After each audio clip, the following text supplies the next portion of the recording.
Good evening everyone. आज की class में हम लोग बात करने वाले हैं फाइनेंशियल स्टेबिलिटी डेवलपमेंट काउंसिल, एक ऐसी व्यवस्था जो भारत में फाइनेंशियल स्टेबिलिटी को लाने के लिए बनाई गई, उसके बारे में। साथ ही हम लोग आज बात करेंगे भारत में जो लोन की कैटेगरीज है, लोन किस टाइप के लोन को आप लोग नॉन परफॉर्मिंग एसेट्स के नाम से जानते हैं, और साथ ही साथ ये भी देखेंगे कि भारत में जब इतने सारे लोन डिफॉल्ट्स होते हैं, इतनी सारी इवेंट्स दिखाई देती है जहाँ पे वो लोन रिपेमेंट नहीं कर पाते, तो क्या इस केस में हमारे पास कुछ ऐसी व्यवस्थाएं हैं जहाँ पे हम इन सारी प्रॉब्लम्स के साथ डील करेंगे। तो चलिए कोई बात नहीं, आज की क्लास स्टार्ट करते हैं। Welcome back to the channel, the aspirants channel. Start करते हैं। देखिए, भारत में फाइनेंशियल स्टेबिलिटी को इंस्टीट्यूशनल लेवल पे अच्छी करने के लिए हमने एक व्यवस्था बनाई जिसका नाम रखा गया financial stability and development council. 2010 ये साल था जब इस व्यवस्था को एक लीगल स्ट्रक्चर का ढांचा दिया गया। टेक्निकली देखा जाए तो ये एक लीगल स्ट्रक्चर गेजेट यानी कि मतलब एक, मान लीजिए, नोटिफिकेशन के थ्रू इसे एग्जिस्टेंस में लाया गया। कोई लीगल बैकिंग, कोई लीगल या लॉ बनाया नहीं गया था, तो ये एक स्टैट्यूटरी बॉडी नहीं है। इस डेवलपमेंट काउंसिल के जो चेयरमैन होते हैं वो फाइनेंस मिनिस्टर होते हैं, और इसमें बहुत सारे मेंबर्स होते हैं, यानी कि आरबीआई के, security exchange board of India उसके हैं, है ना, पेंशन अथॉरिटी जो भारत में उसके, इंश्योरेंस रेगुलेटरी बॉडी के, सबके जो फाइनेंशियल सेक्टर के जितने भी हेड होते हैं, इसमें आपको उनके मेंबर्स दिखाई देते हैं। भारत के चीफ इकोनॉमिक एडवाइजर कौन है ये आप बताइए मुझे कमेंट करके, ठीक है। Secretaries of ministry of finance, ministry of information technology, इन सभी के मेंबर्स भी होते हैं। तो ये जो financial stability and development council है, इसका मेन मकसद क्या है? भारत में अगेन स्टेबिलिटी को मेंटेन करना, तो ओवरऑल इकोनॉमी की व्यवस्थाओं को देखना, किस तरीके से भारत में रेपो रेट है, इन्फ्लेशन क्या है, फाइनेंसेस कैसे मैनेज किए जा रहे हैं, कौन सी कंपनी डूब रही है, नहीं डूब रही है। तो ओवरऑल बड़ा एक ब्रॉड पिक्चर देखने का होता है, ठीक है।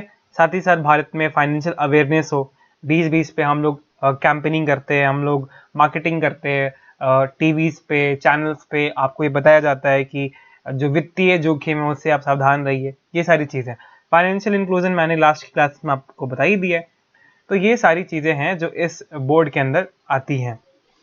मूविंग अहेड, आज एक और चीज के बारे में हम लोग पढ़ेंगे। It's a developmental financial institution. देखिए, कोई भी किसी भी देश के इकोनॉमिक ग्रोथ के लिए, इकोनॉमिक डेवलपमेंट के लिए, उस देश की जो फाइनेंशियल सिस्टम है ना, वो बहुत ही स्ट्रांग होनी चाहिए। क्योंकि अगर फाइनेंशियल सिस्टम स्ट्रांग होगा तो ही आप जो रिसोर्सेस हैं उसे मोबिलाइज कर सकते हैं, उन रिसोर्सेज का यूज कर सकते हैं, और उस रिसोर्सेज को यूज करके आप बेसिकली क्या कर सकते हैं? आप चैनलाइज कर सकते हैं, इन्वेस्टमेंट के लिए पैसों को दे सकते हैं, और अल्टीमेटली उस इन्वेस्टेड मनी के थ्रू आप अपने ग्रोथ, डेवलपमेंट, अपने रिक्वायरमेंट को फुलफिल कर सकते हैं। तो इसलिए किसी भी देश की स्ट्रॉन्ग फाउंडेशन उसके स्ट्रॉन्ग रोबस्ट फाइनेंशियल सिस्टम पर डिपेंड करती है। लेकिन भारत जैसे डेवलपिंग कंट्री में, जहाँ पे जो फाइनेंशियल सेक्टर्स होते हैं वो बहुत ही डेवलप नहीं होते हैं, क्योंकि उनके पास मार्केट नहीं है, उतनी सारी आर्किटेक्चरल, उनके पास लेवरेज नहीं है, इंस्टीट्यूशंस नहीं है, जिसके चलते उनके पास फाइनेंसिस की दिक्कत होती है। तो इसलिए आपको वहाँ पे उतने सारे रिसोर्स को मोबिलाइज करने वाली व्यवस्थाएं नहीं दिखती हैं। जब ये चीज़ नहीं होती है तो इसका सिंपल सा एक जो रिपरकशन दिखाई देता है कि बैंक, फाइनेंशियल इंस्टीट्यूशन आपको लॉन्ग टर्म, बहुत लंबे टाइम के लिए पैसा नहीं दे सकते, क्योंकि उनके पास उतना अच्छा इंफ्रास्ट्रक्चर नहीं है। तो अब ये बहुत बड़ा एक प्रॉब्लम होता है। अगर आपको लॉन्ग टर्म फाइनेंस नहीं मिलेगा, तो आपको भी पता है कि किसी भी देश की जो इंफ्रास्ट्रक्चर नीड होती है, अब इंफ्रास्ट्रक्चर बनाने में समय लगता है, इट टेक्स टाइम, 10 साल, 20 साल। उसके लिए आपको फाइनेंस, वो 10 दिन के लिए फाइनेंस नहीं चाहिए, आपको फाइनेंस चाहिए, बहुत दिनों के लिए फाइनेंस चाहिए। You need long term finance infrastructure के लिए, है ना, एग्रीकल्चर के लिए, या फिर अगर आपको छोटे छोटे बिजनेस भी स्टार्ट करने हैं तो उसके लिए भी आपको लॉन्ग टर्म फाइनेंस चाहिए। उस केस में आपके पास ऐसे इंस्टीट्यूशंस है नहीं, और अगर है भी तो वो, उनका मेन मकसद आपको लॉन्ग टर्म फाइनेंस देने में नहीं है, है ना। तो उस केस में ये जो गैप क्रिएट हो गया है आपके पास लॉन्ग टर्म फाइनेंस को लेके, उस गैप को फिल करने के लिए, इस प्रॉब्लम को डील करने के लिए पूरे विश्व में, पूरे ग्लोबल लेवल पे एक जो नीड फील हुई वो थी कि ऐसे इंस्टीट्यूशंस की फाउंडेशन करी जाए जिनका मेन मकसद है क्या, जिनका मेन मकसद डेवलपमेंट को फाइनेंस करने पे होगा, डेवलपमेंटल फाइनेंस के रिगार्डिंग उनकी मोटिवेशन होगी। तो तब इस केस में हमने पूरे विश्व में डेवलपमेंटल फाइनेंशियल इंस्टीट्यूशन की फाउंडेशन देखनी स्टार्ट करी, उनको देखना, विटनेस करना स्टार्ट करा। ठीक है, अब ये कोशिश भारत में भी हुई। तो ऐसे इंस्टीट्यूशन जो बेसिकली डेवलपमेंट को फाइनेंस करने के लिए आपको लॉन्ग टर्म फाइनेंस देते हैं, उसे हम डेवलपमेंट फाइनेंशियल इंस्टीट्यूशन के नाम से जानते हैं। ठीक है, यहां तक समझ में आ रही बात। इनका मेन मकसद क्या है? डेवलपमेंट को फाइनेंस करना, इंफ्रास्ट्रक्चर को फाइनेंस करना, लंबे लंबे प्रोजेक्ट्स को फाइनेंस करना, राइट। अब DFI का मतलब है एक ऐसी संस्थान जिसको अल्टीमेटली सरकार ने असिस्ट किया होगा, क्योंकि ये लॉन्ग टर्म फाइनेंस देना चाहते हैं। ठीक, दूसरा, ये जो व्यवस्थाएं होती है, जो इंस्टीट्यूशंस होते हैं, इनका सिर्फ मोटिव प्रॉफिट कमाना नहीं है। अल्टीमेटली आपके पास क्या ऑप्शंस है? आपको डेवलपमेंटल ऑब्लिगेशन, देश की तरक्की में अपना कंट्रीब्यूशन देना है, तो आपको अपने जो कमर्शियल मोटिव से उसको साइड तो नहीं करना है, लेकिन उसमें और जो आपके डेवलपमेंटल ऑब्लिगेशंस है उसमें एक बैलेंस बना के चलना है। तीसरा, ये जो होते हैं ये प्रोजेक्ट अप्रोच पे ज्यादा विश्वास करते हैं। इसका मतलब ये है कि जब लोन प्रोवाइड करते हैं, ये नहीं देखते कि उनके पास कितने अच्छे डॉक्यूमेंट्स है, कितने अच्छे सिक्योरिटी पेपर हैं, कितने अच्छे बॉन्ड्स है, नहीं, ये देखते हैं कि ये जो प्रोजेक्ट आप जिसके लिए आप लोन लेना चाहते हो, उस प्रोजेक्ट की वाइबिलिटी कितनी है, सस्टेनेबिलिटी कितनी है, कितना ज्यादा बेनिफिशियल हो सकता है लॉन्ग टर्म में, क्या वो लॉन्ग टर्म में बर्बाद हो जाएगा या फिर चलेगा भी नहीं चलेगा। तो ये प्रोजेक्ट अप्रोच पे ज्यादा भरोसा दिखाते हैं। ठीक है, तो ये सारी चीजें हैं, है ना, डेवलपमेंटल फाइनेंशियल इंस्टीट्यूशंस के बारे में। अब आपको समझ में आ गया कि डेवलपमेंट फाइनेंशियल इंस्टीट्यूशन का मेन मकसद क्या है? Long term finance. ठीक है सॉरी। अब भारत में या विश्व में जब इनका सक्सेस सॉरी देखने को मिला, तो इस केस में भी सॉरी जो डेवलपमेंट फाइनेंशियल इंस्टीट्यूशंस है, उनके डिफरेंट सक्सेस के बेसिस पे इसकी नीड फील होने लगी पूरे विश्व में और भारत में भी। भारत को आजाद हुए अगर देखिए 1947 का समय था, तो वहां पे बेसिकली हमें भी इसकी नीड फील हुई, क्योंकि हमें भी लॉन्ग टर्म फाइनेंस करने थे। हमने भी पंचवर्षीय योजना बना के रखी थी, 5 इयर्स प्लान बना के रखा था, है ना, 5 इयर्स प्लान बना के रखा था। अब 5 इयर्स प्लान के बेसिस पे हमने बहुत सारा चीज क्या किया कि हमने अपने गोल सेट किए, हमने इंफ्रास्ट्रक्चरल नीड फील करी, हमने इंफ्रास्ट्रक्चर बनाने पे भरोसा दिखाया, तो उसके लिए हमें फाइनेंस चाहिए था। तो इसलिए भी ये RBI को जिम्मेदारी दी गई कि आप एक ऐसा फाइनेंशियल आर्किटेक्चर तैयार कीजिए इंस्टीट्यूशंस का, जिसके बेसिस पे बेसिकली क्या हो सकता है कि आप रिसोर्सेज को मोबिलाइज कर सको, और जो भी सेक्टर से जहाँ पे भी आपने कुछ चीजें पैसे देना है, रिसोर्सेज देना है, तो आप उस रिसोर्स को मोबिलाइज कर सको। ठीक है, हमारे जो 5 इयर्स के प्लान है उनके प्रायोरिटीज के बेसिस पे। इसी प्रोसेस में भारत ने 1948 में पहली बार एक डेवलपमेंट फाइनेंस इंस्टीट्यूशंस की एस्टैब्लिशमेंट करी, और इसका नाम था industrial finance corporation of India. तो industrial finance corporation of India Bharat की पहली डेवलपमेंट फाइनेंशियल इंस्टीट्यूशन के तौर पे एग्जिस्टेंस में आती है, और इसके बाद in the upcoming times Bharat में एक सिलसिला शुरू हो जाता है डेवलपमेंटल फाइनेंशियल इंस्टीट्यूशंस का। ठीक है, समझ में आया यहाँ तक कहानी, इसका मेन मकसद क्या, ऑब्जेक्टिव क्या है। तो भारत में IFCS बन गया, उसके बाद हमने फिर काफी सारे स्टेट फाइनेंशियल कॉरपोरेशंस बनाए, जो कि SPSCs एक्ट 1951 के बेसिस पे बनाया गया। तो IFC SFCs के अलावा भी हमने early phase of economic development में भारत में बहुत सारे ऐसे इंस्टीट्यूशंस बनाए, जिसमें ICICI लिमिटेड, है ना, LIC बनाया गया 1956 में, refinance corporation of for industries इन 1958 बनाया गया। ठीक है, उसके बाद हमने नाबार्ड बनाया, UTI and IDBI, union trust of India, IDBI बनाया 1964 में, industrial development bank of India जिसका स्टैंड फुल फॉर्म है। तो हमने बहुत सारी कंपनी बनाई, हमने एक जनरल इंश्योरेंस कंपनीज बनाई 1972 में।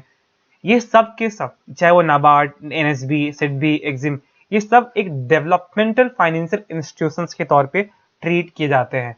अगर आपको याद होगा हमने पढ़ा भी तो ऑल इंडिया फाइनेंशियल इंस्टीट्यूशंस में 5-6 कैटेगरी के बैंक्स आते हैं, नाबार्ड आता है, SIDBI आता है, EXIM बैंक आता है, मुद्रा बैंक आते हैं।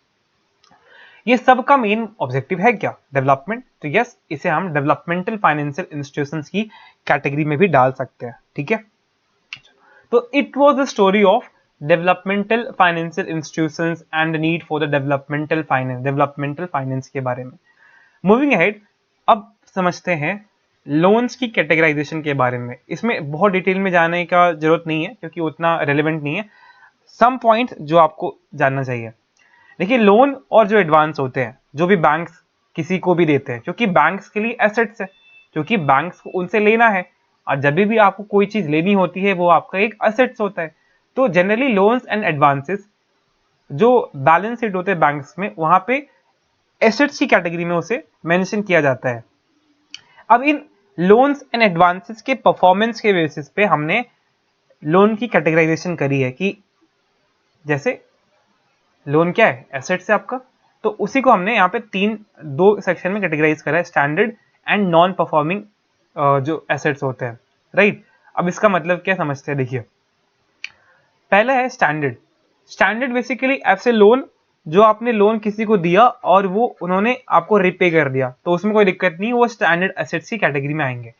लेकिन व्हाट इफ आपने लोन दिया और वो लोन वापस ही नहीं आया, यानी कि एक ऐसे इंसान ने या तो लोन देने से मना कर दिया है, या कुछ टाइम लग रहा है, या कुछ टाइम के बाद उन्होंने पेमेंट करी है, यानी कि जो टाइम आपने दिया था लोन पेमेंट में उसमें नहीं आया है, उसके बाद जो भी चीजें आएंगी, जो भी लोन आएगा, वो इसी नॉन परफॉर्मिंग लोन की कैटेगरी में आएगा या एसेट्स की कैटेगरी में आएगा, ठीक है। चलो देखते हैं क्या है। अब ये तो समझ में आ गया, स्टैंडर्ड नॉन परफॉर्मिंग स्टैंडर्ड को समझते हैं, जिसे आप नॉन परफॉर्मिंग एसेट्स की कैटेगरी में डालते हैं।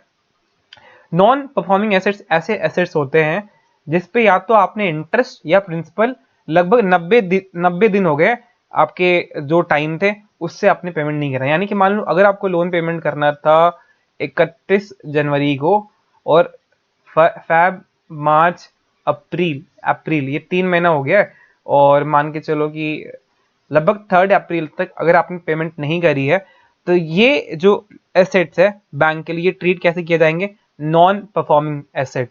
ठीक, समझ में आ गया, आगे बढ़ते हैं।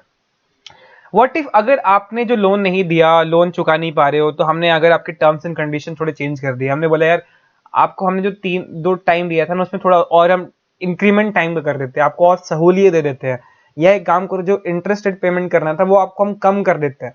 तो जो एग्जिस्टिंग लोन था, उसी एग्जिस्टिंग लोन के टर्म्स एंड कंडीशन में जब आप मॉडिफिकेशन करते हो, तो वो जो लोन कहलाता है, वो जो एसेट्स कहलाता है, उसे हम बोलते हैं रीस्ट्रक्चर्ड एसेट्स कहलाए जाते हैं। ठीक है, समझ में आ गया। Second, right of. Right of क्या होता है, जब बैंकों को उम्मीद नहीं होता है कि यार अब तो मेरे पास नहीं आने वाला है लोन, तो एक काम करते हैं, जो बैलेंस शीट में हम बार बार लिखते हैं ना कि मेरा एसेट्स था 100 रुपया जो मैंने इस इंसान को दिया था, इसको यहाँ से ऑफ कर देते हैं, हटा देते हैं जो लिखा हुआ है, इसे हम बोलते हैं राइट ऑफ। राइट ऑफ मतलब जब लेंडर आपके मनी को काउंट नहीं करता है as an asset of the company, और वो अपने बैलेंस शीट से उस चीज को हटा देता है, ठीक है, तो उसे हम राइट ऑफ कहते हैं। ओके, अब डिफॉल्ट का मतलब क्या है, जब आप, सिंपल सी बात है, अगर आपने लोन नहीं चुका पा रहे हो या इंस्टॉलमेंट भी नहीं दे पा रहे हो, तो फिर वो जो होता है उसे हम डिफॉल्ट कर देते हैं कि जो इंसान है वो डिफॉल्ट कर गया, वो पेमेंट नहीं कर पा रहा है। स्ट्रेस्ड एसेट्स का मतलब क्या है, जो नॉन परफॉर्मिंग एसेट्स, यानी जो 90 दिन से ज्यादा के आपके एसेट्स हो चुके हैं। रीस्ट्रक्चर्ड लोन, जो आपने मॉडिफिकेशन करी है, और जो रिटर्न ऑफ एसेट्स होता है, इन तीनों को जब मिला दोगे, इसे हम कहते हैं स्ट्रेस्ड एसेट्स के नाम से जानते हैं।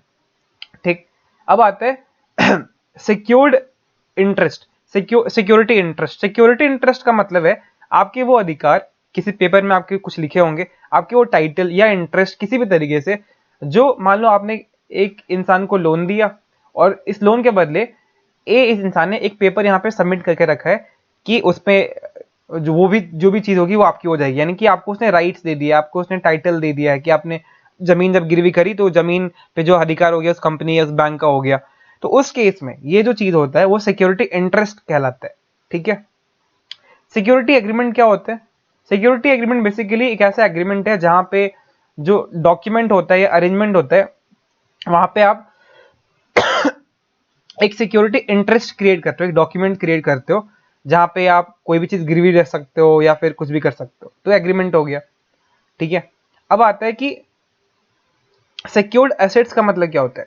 सिक्योर्ड एसेट्स का मतलब होता है ऐसी प्रॉपर्टी, ऐसी चीज जैसे घर हो गया या फिर आपके शेयर्स हो गए, जिसके बेसिस पे आप अपनी लोन ले सकते हो। ठीक है, आप वहां पे लोन लेने गए और आपने बोला कि मैं एक ऐसा एसेट दे रहा हूं आपको, जिसके बदले अगर मैं लोन चुका ना पाऊं तो आप उसको जब बेचने जाओगे तो आपको उसका पैसा मिल जाएगा, और जिसके बेसिस पे आपका लोन चुकता हो जाएगा। ठीक है, उसे हम सिक्योर्ड एसेट्स के नाम से जानते हैं। ठीक है, next we have this asset reconstruction company. क्या है एसेट रिकंस्ट्रक्शन कंपनी? एक ऐसी कंपनी जो कि आरबीआई के साथ रजिस्टर्ड है, ध्यान में रखिएगा, it is not registered under companies, है ना, कंपनीज एक्ट 2013 के अंदर नहीं, it is a company registered with RBI, जिसका मेन मकसद क्या है कि एसेट्स को रिकंस्ट्रक्ट करना और उसका सिक्योरिटाइजेशन करना। अब सिक्योरिटाइजेशन या एसेट रिकंस्ट्रक्शन का मतलब क्या है? जैसे मान लो कि एक इंसान, एक बैंक है बी, इसने एक इंसान ए को लोन दिया था और ए ने इसको एक पेपर दिया था, इस पेपर का उसने नाम क्या बोला है कि वो सिक्योरिटी इंटरेस्ट है। ठीक है, सिक्योरिटी इंटरेस्ट है, यानी कि इस बैंक बी के पास राइट्स है, इस पेपर के अंदर मेंशन है, राइट्स है, टाइटल्स है। ए ने जब लोन लिया तो उसके बदले ए ने बी को क्या दिया है? राइट्स दिया है, टाइटल्स दिया है, यही सारी चीजें दी हैं, है ना। तो बैंक के पास अभी राइट्स है। तो एसेट रिकंस्ट्रक्शन का मतलब होता है, या ऐसे एसेट रिकंस्ट्रक्शन का मतलब बेसिकली क्या है कि आप जब कोई कंपनी बैंक के इस राइट को, इस इंटरेस्ट को, इस सिक्योरिटी इंटरेस्ट को जब वो वापस ले लेती है या फिर ले लेती है, खरीद लेती है, किस पर्पस के लिए या किस ऑब्जेक्टिव के लिए, क्यों कोई भी कंपनी इस राइट को खरीदना चाहेगा, या कोई भी कंपनी क्यों इंटरेस्ट को खरीदना चाहेगा? ताकि इस राइट का यूज करके ये जो इसके पास पेपर है उसको बेच सके और लोन की रिकवरी कर सके। एसेट रिकंस्ट्रक्शन का मतलब यही है, कोई भी कंपनी द्वारा बैंक के उस राइट या इंटरेस्ट को खरीदना ताकि वो लोन रिकवर कर सके, उसे ही हम एसेट रिकंस्ट्रक्शन के नाम से जानते हैं। उसके बाद है सिक्योरिटाइजेशन। सिक्योरिटाइजेशन का मतलब है, जैसे मान लो कि आपने तो उस ए इंसान ने पेपर तो दे दिया, वो राइट तो दिया है, लेकिन व्हाट इफ वो राइट बिक ही नहीं रहा है, वो पेपर बिक ही नहीं रहा है, वो मार्केट में बिक ही नहीं सकता, कोई भी लीगल प्रॉब्लम होगा शायद, इसलिए। तो सिक्योरिटाइजेशन का मतलब है उस फाइनेंशियल एसेट्स को खरीदना या एक्वायर करना, या सिक्योरिटी इंटरेस्ट को खरीदना, वो राइट को खरीदना बैंक कंपनी के द्वारा बैंकों से, और उसके बाद उस एसेट्स को हम मार्केटेबल सिक्योरिटी में बना सके, कन्वर्ट कर सके, यानी कि उसको बेचने लायक बना सके, इसे ही हम बोलते हैं सिक्योरिटाइजेशन। ठीक है, अब मैं ना इसको पूरे पिक्चर को समझा देता हूँ अच्छे से, कहीं पे जगह मिल जाए। जैसे हाँ, ये बैंक है, मान लो एसबीआई, ये है एसबीआई, और ये है एक इंडिविजुअल बोरोवर। बैंक ने इसको 100 रुपया दिया और ए ने इस 100 रुपये के बदले एक डॉक्यूमेंट दे दिया है जिसे हमने बोला है सिक्योरिटी इंटरेस्ट, और इस डॉक्यूमेंट पे अधिकार एसबीआई को मिल गया, यानी कि एसबीआई को राइट मिल गया है, या फिर इस डॉक्यूमेंट में जमीन का टाइटल होगा, ये टाइटल मिल गया है। ठीक है, अब एक कंपनी, चूंकि ये पेमेंट कर नहीं रहा ए वाला, तो एसबीआई ने बोला कि कंपनी से हम बात कर लेते हैं जो एसबीआई, जो आरबीआई के साथ रजिस्टर्ड है, उस कंपनी का नाम क्या है? Asset reconstruction company. अब एसबीआई ने बोला ये जो राइट्स है ये आप ले लो, इसने ये राइट्स दे दिया। ठीक है, ये टाइटल दे दिया, जैसे इसने टाइटल दिया, राइट दिया, लेकिन एआरसी बोल रहा है कि ठीक है, मेरे पास तो ये चीजें आ गई, लेकिन ये राइट जो टाइटल आपने दिया है, जो पेपर दिया है, इसको खरीदेगा कौन? क्योंकि बिकने लायक है नहीं, इसमें कोई लीगल हर्डल्स है, तो इसको पहले मुझे चेंज करना पड़ेगा, पहले मार्केट में बिक नहीं सकता, इसको पहले चेंज करना पड़ेगा किसमें? ऐसे पेपर में जो मार्केट में बेचा जा सके। इस प्रोसेस को, मतलब जो चीज आपके पास था इसको कन्वर्ट करना मार्केटेबल सिक्योरिटीज में ही कहलाता है सिक्योरिटाइजेशन। ठीक है, समझ में आ गया? हाँ जी, ये इसलिए मैं बता रहा हूँ क्योंकि जब अभी हम लोग सरफेसी एक्ट पढ़ेंगे तो उसमें इन तीनों टर्म्स का बहुत इंपॉर्टेंट होने वाला है, रोल होने वाला है। एसेट रिकंस्ट्रक्शन का जो भी हमने बताया, ठीक है, वो प्रोसेस जहां पे आप राइट्स खरीदते हो। दूसरा सिक्योरिटाइजेशन का, ये समझ जाओगे तो आप सरफेसी के जो ऑब्जेक्टिव्स है उसको समझ पाओगे। ठीक है, ओके। देखो अब क्या हुआ कि पहले भारत में जितने बैंक्स थे या जितने भी फाइनेंशियल इंस्टीट्यूशंस थे, उनके पास पावर नहीं था ये जो आपको सिक्योरिटीज मिला है, जो सिक्योरिटी इंटरेस्ट मिला है, उसको रखने का या फिर उसको मार्केट में बेचने का, इवन अगर कोई लोन नहीं भी दे पाए तो। अभी याद है हमने कहानी पढ़ी थी जहां पे उन्होंने सिक्योरिटी इंटरेस्ट तो ले लिया लेकिन वो मार्केट में बेच नहीं पा रहे।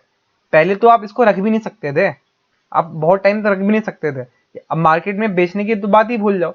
तो ये एक बड़ा प्रॉब्लम था, ठीक है, क्योंकि वहां पे अगर आपको मार्केट में बेचना भी है तो आपको कोर्ट के पास जाना पड़ता था, कोर्ट के पास, जो कि बहुत ही टाइम कंज्यूमिंग प्रोसेस हुआ करता था।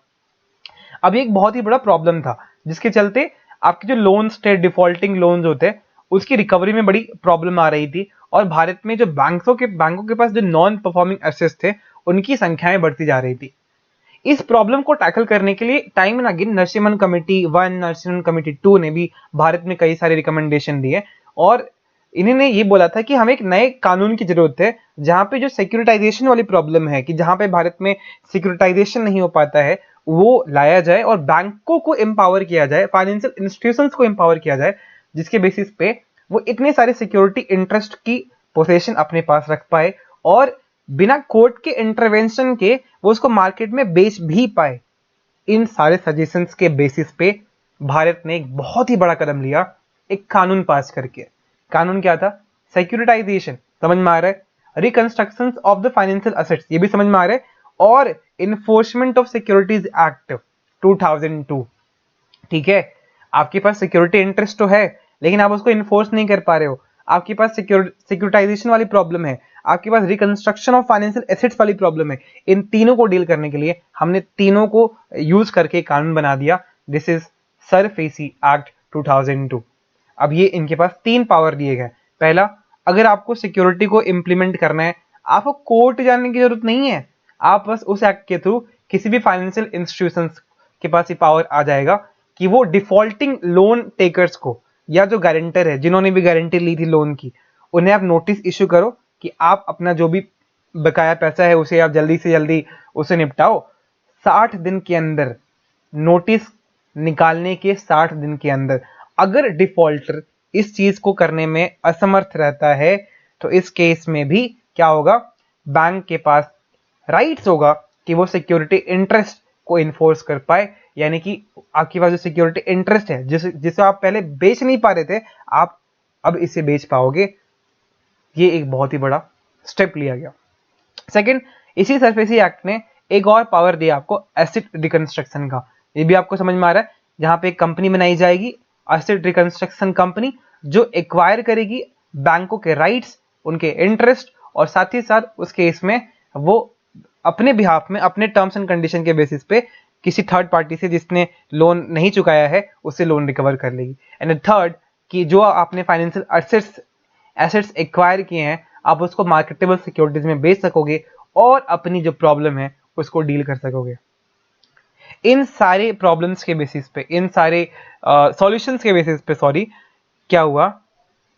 भारत में जो बैंक्स हैं उनकी कंडीशन थोड़ी इंप्रूव होने लगी और फाइनेंशियल इंस्टीट्यूशंस की कंडीशंस भी इंप्रूव होने लगी in terms of, in respect of recovery of the non performing assets. और जिसके चलते भारत में जो एनपीए की कंडीशन है, लगभग, अभी इसमें बहुत सारा चेंजेस आएगा, अभी हम लोग आगे देखेंगे कैसे सरफेसी एक्ट में बहुत सारे लूपहोल्स थे, उसको भी देखेंगे।